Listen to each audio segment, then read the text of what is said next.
Bismillahirrahmanirrahim. Assalamualaikum warahmatullahi wabarakatuh.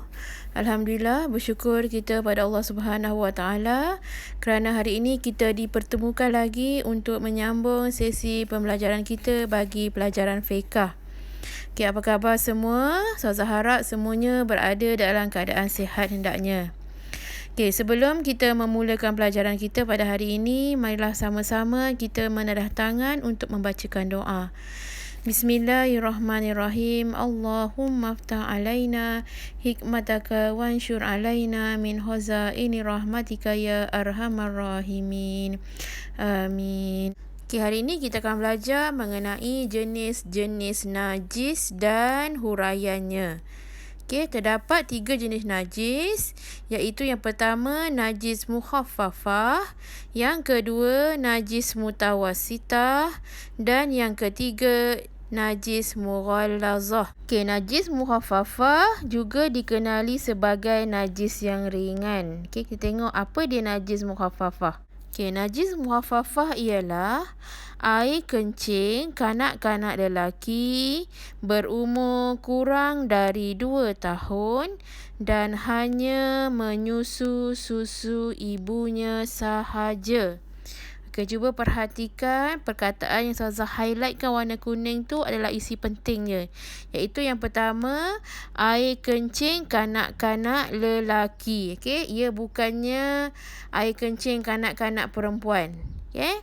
Kemudian yang kedua poinnya, umur dia mestilah kurang dari 2 tahun. Okay. Kalau lebih 2 tahun, tidak termasuk dalam air ataupun tidak termasuk dalam najis mukhaffafah. Kemudian syarat dia yang ketiga adalah kanak-kanak tersebut hanya minum susu ibunya sahaja.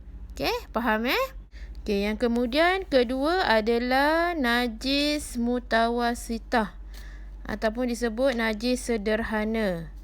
Okay, apa dia najis sederhana ni? Iaitu contohnya seperti muntah, bangkai, nanah dan sebagainya.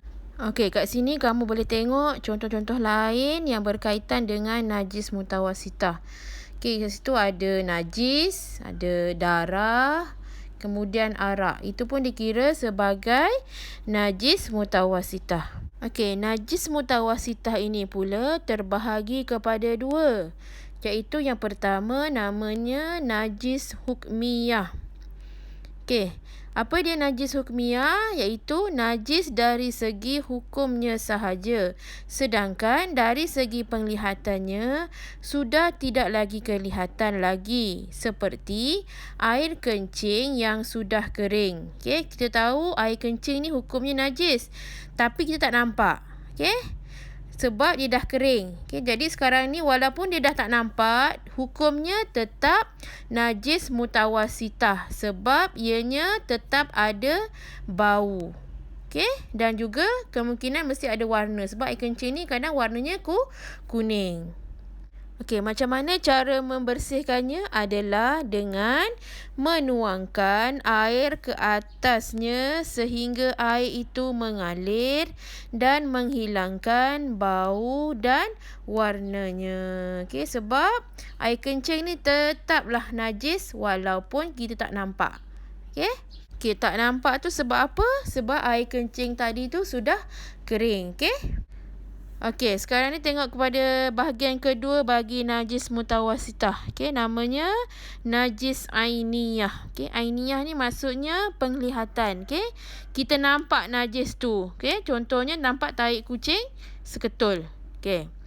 Najis yang masih ada warna, bau dan juga rasa. Okey, cara menyucikannya menghilangkan warna, bau dan rasanya. Okey, tetapi jika masih belum hilang warnanya seperti darah kering di baju, hukumnya sah suci.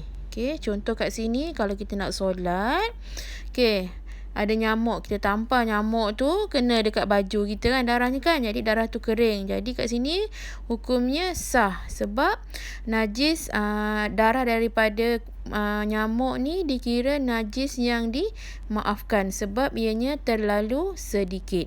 Okey, bahagian najis yang ketiga adalah najis mughallazah ataupun najis yang berat. Okey, apa dia najis mughalazah? Iaitu anjing, babi dan keturunan, kedua-duanya atau salah satu daripadanya, termasuklah air liur, daging, bulu, kulit dan sebagainya. Okey, baiklah, itu sahaja untuk pembelajaran kita pada hari ini. Ustazah harap semua boleh baca dan faham insya-Allah, dan seterusnya hafalkan jenis-jenis najis. Okey, rakam video kemudian hantar kepada ustazah. Okey, sekian. Assalamualaikum warahmatullahi wabarakatuh.